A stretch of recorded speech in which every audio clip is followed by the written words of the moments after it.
আসসালামু আলাইকুম।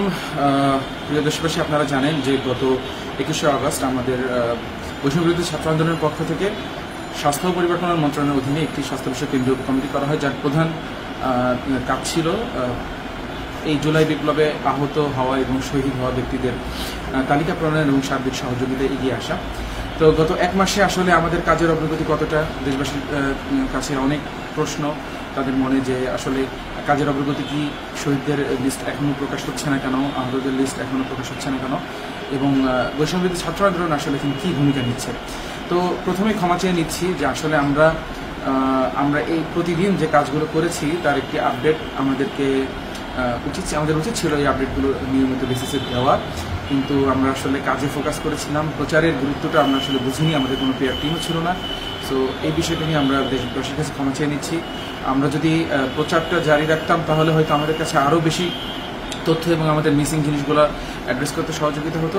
একই সাথে দেশবাসীর একটি ভুল ধারণার হতো বা বিভ্রান্তির নিরসনও ঘটতো। সো সেই বিষয়ে আমি আগেই ক্ষমা চেয়ে নিচ্ছি।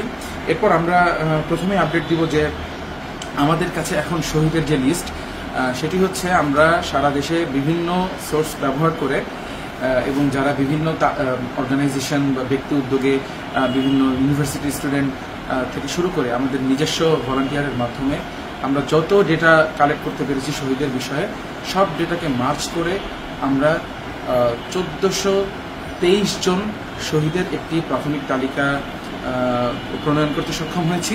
তবে বলে রাখা ভালো, এই 1423 জনের মধ্যেও কিছু সংযোজন বিয়োজন হবে। এর মধ্যে হয়তো এখনও কিছু পুলিশ এবং বা ফ্যাসিবাদের দোসর ছাত্রলীগ বা অন্য কোনো সংগঠনের কেউ বা আন্দোলনে নিহত না হওয়া কেউ থাকবেন। আমরা সেই ভেরিফিকেশনের কাজটি এবং ভ্যালিডেশনের কাজটি চলমান রেখেছি। এবং আপনাদেরকে জানিয়ে রাখা উচিত যে আমরা সারা দেশে ডিসি মহোদয়দেরকে আহ্বায়ক করে একটি কমিটি প্রণয়ন করেছি স্বাস্থ্য মন্ত্রণালয় থেকে, যেটি করা হয়েছে। সেখানে ডিসি আছেন, এসপি আছেন, প্রত্যেকটি উপজেলার ইউএচএফপি ও ইউএনওকে সঙ্গে নিয়ে বৈষম্যবিরোধী ছাত্র আন্দোলনের পক্ষ থেকে অন্তত 2 জন করে প্রত্যেকটি জেলায় একটি কমিটি করা হয়েছে যারা এই ভেরিফিকেশনের কাজটি করছেন। আমাদের এন্ড থেকে আমরা ফোন কলের মাধ্যমে এবং তাদের সঙ্গে সরাসরি যোগাযোগ করে তাদের কাছ থেকে ডেটা এবং প্রুফ, যেমন আপনার হচ্ছে ডেথ সার্টিফিকেট, তারপরে হচ্ছে আপনার এনআইডি, এই সকল কিছু কিন্তু আমরা কালেক্ট করছি এবং তার মাধ্যমে আমরা ভেরিফিকেশন দিচ্ছি। সো এখানে আসলে ক্রস চেকিংটা নানা পর্যায়ে হচ্ছে, আমাদের এন্ড থেকে একটি হচ্ছে, এবং এই যে ডিসি মহোদয়দেরকে প্রধান করে যে কমিটি করা হয়েছে তারা প্রশাসনকে এবং পুলিশ প্রশাসনকে কাজে লাগিয়ে একটি ভেরিফিকেশনের কাজটি চলমান রেখেছেন। সো আমরা আশাবাদী যে হয়তো সেটি 1423 থেকে প্লাসও হতে পারে বা মাইনাসও হতে পারে, বাট একটি কমপ্লিট লিস্ট আমরা খুব দ্রুত প্রকাশ করতে সক্ষম হব ইনশাআল্লাহ। এরপর আসি আমরা আহতদের বিষয়ে আসলে কাজ করাটা খুবই দুরূহ, কারণ এই সংখ্যাটা বিপুল এবং এর মধ্যে আমরা যখন ডেটা কালেক্ট করেছি হসপিটাল থেকে, তার মধ্যে আমাদের প্রচুর গার্বেজ ডেটা চলে আসে। যারা আন্দোলনে আহত নয় তাদের নাম চলে আসে, এবং আন্দোলনে আহত এমন ব্যক্তিদের এমন একটি বিশাল সংখ্যক আমরা শুধু নাম পাই হসপিটাল রেজিস্টারগুলোতে, শুধু নাম, কোনো নাম্বার নাই, কোনো হচ্ছে ঠিকানা পর্যন্ত নাই। সো আমরা এইগুলা অনেক কষ্টে ইভেন গোয়েন্দা সোর্স ব্যবহার করেও তাদের সহযোগিতা নিয়েও আমরা অনেক নাম উদ্ধার করতে পেরেছি, তাদের ঠিকানা উদ্ধার করতে পেরেছি, এবং তারপরে যখন আমরা যোগাযোগ করছি তখন জানতে পারছি যে এর মধ্যে কিছু আসলে আন্দোলনের না বা নানা রকম সমস্যা। তো সেই সমস্যাগুলো আমরা অ্যাড্রেস করে একটি কমপ্লিট লিস্ট প্রস্তুত করার জন্য আমরা কাজ করে যাচ্ছি। তবে এখানে জানিয়ে রাখা ভালো যে আমাদের এই প্রাথমিক লিস্ট প্রকাশের পর আমরা আশা করছি যে সেখানে আরও অনেক বড় একটি সংযোজন বিয়োজনের ঘটনা ঘটবে, কারণ আহতদের অনেকেই এমনও আছেন, আমরা যতদিন কাজ করছি এখনও এমন দেখতে পাচ্ছি 1 মাস 1.5 মাস পর হয়ে গেছে, যারা ইভেন চিকিৎসা পর্যন্ত নিতে যাননি, বাড়ি কাতরাচ্ছেন, ভয় পাচ্ছেন, ট্রমাটাইজড হয়ে আছেন পুরো ফ্যামিলি, যে তারা মনে করছেন যে এখনও যদি কোনো কারণে আওয়ামী লীগ ক্ষমতায় চলে আসে তো আমার এই আহত হওয়া ছেলেটাকে হয়তো আবার, আমার আহত হওয়া মেয়েটাকে আবার হয়তো ধরে নিয়ে যাবে। সো জনমনে যে কত রকম ভয়, কত কিছু যেটা আমাদের কল্পনার বাইরে ছিল। সো এই বিষয়গুলো আমাদেরকে অনেকটাই ভোগাচ্ছে। আমরা আশা করছি যে এই কাজটি আমরা খুব দ্রুত করবো ইনশাআল্লাহ। তবে আমাদের কাছে এখন পর্যন্ত যেই ডেটা আছে তার একটি আপডেট দিয়ে দিচ্ছি। 22,000 আহত ব্যক্তির তালিকা আমাদের কাছে আছে, যেটি আমাদের হচ্ছে কমপ্লিট ডেটা হয়তো 22,000 নাই, যেমন কিছু এখনও রয়ে গেছে যাদের তালিকা আমরা যাদের ঠিকানা বা ফোন নাম্বারটা আমরা উদ্ধার করতে পারিনি, বাট সেই কাজটি চলমান, এবং সেটি হলে আমরা ইনশাআল্লাহ প্রাথমিক তালিকাটা প্রকাশ করে দিব। যদি আমরা হচ্ছে অঙ্গহানি বা পঙ্গুত্বের ব্যাপারটিতে আসি, আমাদের কাছে টোটাল 587 জন যারা একদম চিরতরে পঙ্গুত্ব বরণ করেছেন বা অঙ্গহানি হয়েছে এমন। এর মধ্যে যদি আমরা চোখের কথা বলে আলাদা করে, তাহলে চোখে গুলি লেগে আংশিক বা পরিপূর্ণ দৃষ্টি হারিয়েছেন এমন আমাদের কাছে 685 জনের একটি তালিকা আছে, যার মধ্যে 92 জন 2 চোখে গুলি খেয়েছেন এবং অথবা 2 চোখে নষ্ট হয়ে গেছে।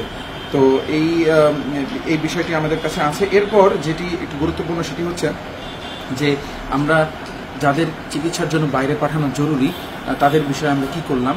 একটি বিষয় আমাদেরকে জানিয়ে রাখা কর্তব্য, সেটি হচ্ছে যে বাইরে পাঠানোর বিষয়টি নিয়ে আমরা সরকারের সঙ্গে যখন কথা বলেছি, সরকার সাথে আমরা বিভিন্ন এনজিও এবং নন গভর্নমেন্ট বিভিন্ন স্টেক হোল্ডারদের সঙ্গে আমরা এখানে কাজ করি। তো স্বাস্থ্য মন্ত্রণালয়ের সঙ্গে একটি মিটিংয়ে বাংলাদেশের যে ওষুধ শিল্প সমিতি যেটি আছে, BAPI, Bangladesh association of pharmaceutical industries, তারা আসলে এই দায়িত্বটা নিয়ে যে যাদেরকে বাইরে পাঠানোর প্রয়োজন তার আর্থিক সহায়তা তারা দিবেন। কিন্তু বাইরে পাঠানোর প্রসেসটা একটু জটিল এবং আমাদের অবশ্যই বলে রাখা ভালো, আপনারা ফেসবুকে অনেক ট্রায়াল দেখবেন যে অমুককে দেশে চিকিৎসা হচ্ছে না, বাইরে পাঠানো যাচ্ছে না, কিন্তু আমরা এই তথ্যের বেসিসে কাউকে বাইরে পাঠাতে পারি না। আমরা তখনই কাউকে বাইরে পাঠানোর জন্য তালিকাভুক্ত করতে পারি যখন বাংলাদেশের টার্সিয়ারি হসপিটালগুলো যেমন পিজি বা ঢাকার সিএমএইচ, সেখান থেকে যখন আমরা একটি রিকমেন্ডেশন পাচ্ছি যে ডক্টররা বলছেন যে না, তার চিকিৎসা বাংলাদেশে হবে না, শুধু বাংলাদেশে হবে না সেটিই যথেষ্ট না, এর চেয়ে উন্নত চিকিৎসা বিদেশে সম্ভব, এই বিষয়ে যখন তারা কনফিডেন্ট হচ্ছেন তখনই আমাদেরকে কিন্তু রিকমেন্ডেশন দিচ্ছেন। এখন পর্যন্ত আমরা 15 জন রোগীর রিকমেন্ডেশন লেটার পেয়েছি এবং তার মধ্যে আমরা একজন শহীদ হয়েছেন, আল্লাহ তাকে জান্নাতবাসী করুন। তাকে যেদিন আমাদের ফ্লাইটে ওঠানোর কথা ছিল সেদিনই তিনি শহীদ হয়ে যান। বাকি 2 জনকে আমরা পাঠাতে পেরেছি। এর বাইরে ব্যক্তিগত বা নিজ খরচে বেশ কিছু পেশেন্ট গিয়েছেন। বাকি 2 জন বাদে বাকি যারা আছেন রিকমেন্ডেশন পাইলেও বিভিন্ন কারণে তাদেরকে পাঠানো সম্ভব হচ্ছে না। যেমন একটি উদাহরণ দিলে বুঝবেন যে নিমসে বা নিউরোসায়েন্স হসপিটালে একজন আছেন যার মাথায় গুলি, কিন্তু তাকে আমরা পাঠাতে পারছি না, কারণ সিঙ্গাপুর থেকেও ফিডব্যাক দিয়েছেন যে তার চিকিৎসা সেখানেও হবে না, কারণ গুলিটা যদি বের করতে যাওয়া হয় তো সে 99% শিওর যে সেই রোগীটা এক্সপায়ার করে যাবে। বরঞ্চ যদি গুলিটার ভিতরে থেকেই হয়তো টাইম একটা সময় 6 মাস বা 1 বছর পরে হয়তো বা তিনি সুস্থ হবেন, আস্তে আস্তে কথা বলতে পারবেন, ব্রেনের যে অংশটাতে গুলি আছে যার কারণে তিনি এখন কথা বলতে পারেন না এবং অনেক সমস্যা আসলে। তো এইরকম বেশ কিছু কেস আছে, এমন কিছু কেস আছে যাদেরকে আসলে এয়ার অ্যাম্বুলেন্সও নেওয়াটা একটু ঝুঁকিপূর্ণ, তাদেরকে কোনো রকম মুভ করানো ঝুঁকিপূর্ণ, এই কারণে আমরা নিতে পারছি না। আর সময় লাগছে, যখন তার একটু প্রস্তুত হবেন তারপরে আমরা তাকে নিতে পারবো। এই প্রসেসগুলোর কারণেই আপনার কিন্তু এই যে চূড়ান্ত পর্যায়ের যেই রোগী যারা আছেন যাদের বাইরে পাঠানোর প্রয়োজন, তাদের 13 জনকে আমরা কাজ করছি, তাদের অলমোস্ট সব কিছু রেডি, কিন্তু পাঠানোর ব্যাপারটা একটু বিলম্বিত হয়ে যাচ্ছে এই কারণেই। তো আমরা এটা আপনার হয়তো অনেকেই দেখবেন যে ফেসবুকে বা ইয়েতে যে অমুক রোগীকে বাইরে পাঠানোর প্রয়োজন। আমি আবারও বলছি, আমরা এতটুকুর ভিত্তিতে কাউরেই বাইরে পাঠানোর জন্য কাজটা করতে পারি না। আমাদের অবশ্যই বিশেষজ্ঞ এবং মেডিকেল বোর্ডের তত্ত্বাবধানে তার একটি রিকমেন্ডেশন এবং রেফারেল ছাড়া আমরা এই কাজটি করতে পারছি না। তো তারপর যেটি হচ্ছে যে এখন যেই আমাদের যে আহত রোগীদের যে সহায়তার ব্যাপারটি দেখুন, আমাদের প্রাথমিক কাজ ছিল যে তালিকা প্রণয়ন, কিন্তু তালিকা প্রণয়নের পাশাপাশি আমরা আমাদের তরফ থেকে 600+ রোগীর কাছে আমরা ইমার্জেন্সি ফান্ডিংয়ের ব্যবস্থা করে পাঠিয়েছি। এছাড়া আসুন্না ফাউন্ডেশন থেকে প্রায় 2000+ রোগীর কাছে তারা সাহায্য পাঠিয়েছেন। এখানে আমি সাজেদা ফাউন্ডেশনের কথা আলাদাভাবে উল্লেখ করা প্রয়োজন। তারা প্রায় 450 রোগীর সার্বিক দায়িত্ব নিয়েছেন এবং প্রায় 1800+ রোগীর তারা আর্থিক সহায়তা করেছেন।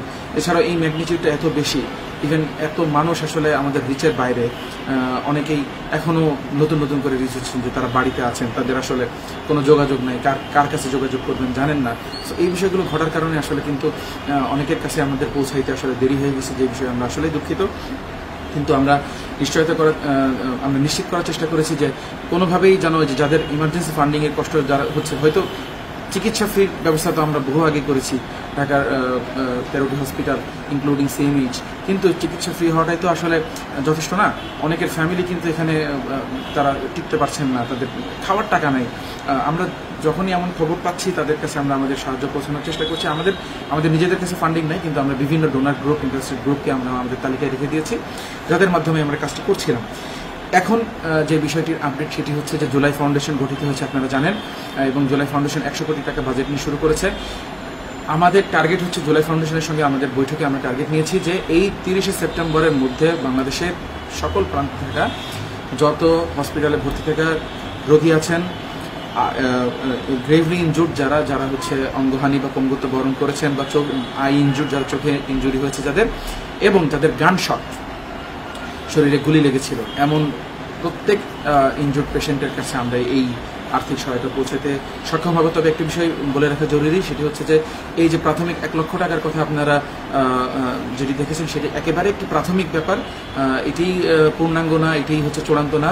কারণ সরকার এবং ফাউন্ডেশন কিন্তু আলাদা। সরকার কিন্তু একটি হচ্ছে নীতিমালা নিয়েছে, খসড়া নীতিমালা প্রায় এখনও চূড়ান্ত হয়নি, খুব দ্রুত চূড়ান্ত হয়ে আসবে। সেখানে প্রত্যেক শহীদ পরিবারকে এককালীন 8 লক্ষ টাকা দেওয়ার কথা বলা হয়েছে, এবং প্রয়োজনে তাদেরকে ভাতা মাসিক 20,000 থেকে 30,000 ভাতার কথাও বলা হয়েছে, এবং আহতদের জন্য সর্বোচ্চ 4 লক্ষ টাকার কথা বলা হয়েছে। এটি সরকার করবে, কিন্তু সরকারের বাইরে এখানে এই যে জুলাই ফাউন্ডেশন যেটি করা হয়েছে এটা কিন্তু সবসময় চালু থাকবে। এটি কিন্তু এমন না যে এই সরকার চলে গেল, পরের সরকার আসলে এটি বন্ধ হয়ে যাবে। পরের সরকার আসলে হয়তো সরকারি সাহায্যের ব্যাপারটা বন্ধ করতে পারবে, কিন্তু জুলাই ফাউন্ডেশনের ব্যাপারটা কিন্তু কখনোই বন্ধ হবে না। এটি কিন্তু সরকারি কোনো ফাউন্ডেশন নয়, এই বিষয়টি আমাদের জেনে রাখা জরুরি। এছাড়া যে এনজিওগুলো আছে তারাও আমাদেরকে যথেষ্ট হেল্প করছেন, বিশেষ করে যারা অঙ্গহানির শিকার হয়েছেন, যাদের হাত পা কাটা গিয়েছে, তাদের যে হচ্ছে প্রস্থেটিক লিম্বস যে যোগানের ব্যাপারটি নিয়ে অনেক পার্টি এখানে ইন্টারেস্টেড। আমি বিশেষ করে আমাদের বাংলাদেশের ব্র্যাক এর কথা বলতে চাই। তাছাড়া চায়না থেকে একটি ইন্টারেস্টেড গ্রুপ কিন্তু আমাদের সঙ্গে এর আগে এসে সাক্ষাৎ করেছিলেন স্বাস্থ্য উপদেষ্টা নুরুজাহান আপার সঙ্গে। তারা মিটিং করে গিয়েছিলেন যে তারা হচ্ছে এই যে যারা হচ্ছে আপনার ট্রমা বা হচ্ছে আপনার অর্থোপেডিক্সের রোগী, এবং যারা হচ্ছে আপনার এই চোখে আঘাতপ্রাপ্ত, তাদের দায়িত্ব তারা নেবেন। ইভেন প্রস্থেটিক্স যদি দেওয়ার প্রয়োজন হয় তারা দিবেন, এবং তারা এই সপ্তাহেই আবার আসবেন বলে তারা আমাদেরকে নিশ্চিত করেছেন, এবং খুব দ্রুতই সেটার কাজটাও শুরু হয়ে যাবে ইনশাআল্লাহ। এবং সর্বোপরি আমরা হচ্ছে জুলাই ফাউন্ডেশনের সঙ্গে বাংলাদেশে থাকা এবং দেশের বাইরে থাকা যত গ্রুপ, যত পার্টি এবং যত এনজিও, আইএনজিও এই আন্দোলনে আহত এবং শহীদদের নিয়ে কাজ করতে আগ্রহী, তাদের সঙ্গে একটি কোলাবোরেশনে যাওয়ার সিদ্ধান্ত হয়েছে। সবাই মিলে আমরা এই কাজটি করব, এবং খুব দ্রুত যাতে কাজটি হয় এবং খুব ইফেক্টিভলি হয় সেই বিষয়টি আমরা নিশ্চিত করার চেষ্টা করব। বিশেষ করে রিহ্যাবিলিটেশন, অর্থাৎ এই যে যারা আহত হয়ে চিরতরে একটু ক্ষতিগ্রস্ত হয়েছেন, শহীদ পরিবার এবং আহত পরিবার, তাদের ক্লিনিক্যাল রিহ্যাবিলিটেশন থেকে শুরু করে ইকোনমিক রিহ্যাবিলিটেশন এবং অকুপেশনাল, যাদের হচ্ছে চোখ হারিয়েছেন তাদেরকে বিভিন্ন কারিগরি আপনার হচ্ছে প্রশিক্ষণের মাধ্যমে তাদেরকে হচ্ছে স্কিল করে তোলা, এবং তাদেরকে হচ্ছে বিভিন্ন জব বা চাকরির ব্যবস্থা করা। শুধু যারা চোখ না, অন্য যারা হচ্ছে অঙ্গহানি হয়েছেন তারা সকলেই, যে কোনোভাবে যারা ডিসেবিলিটির শিকার হয়েছেন প্রত্যেককেই আমরা হচ্ছে যে নানা পর্যায়ে রিহ্যাবিলিটেশনের বিষয়কে আমরা নিশ্চিত করব। এই বিষয়ে আমাদের কাজ শুরু হয়ে গিয়েছে অলরেডি, এবং আমরা ইনশাল্লাহ আপনারা খুব দ্রুতই এই কাজগুলোর দৃশ্যমান অগ্রগতি আপনারা দেখতে পাবেন ইনশাল্লাহ। তো সর্বশেষে আমি আবারও ক্ষমা চাই।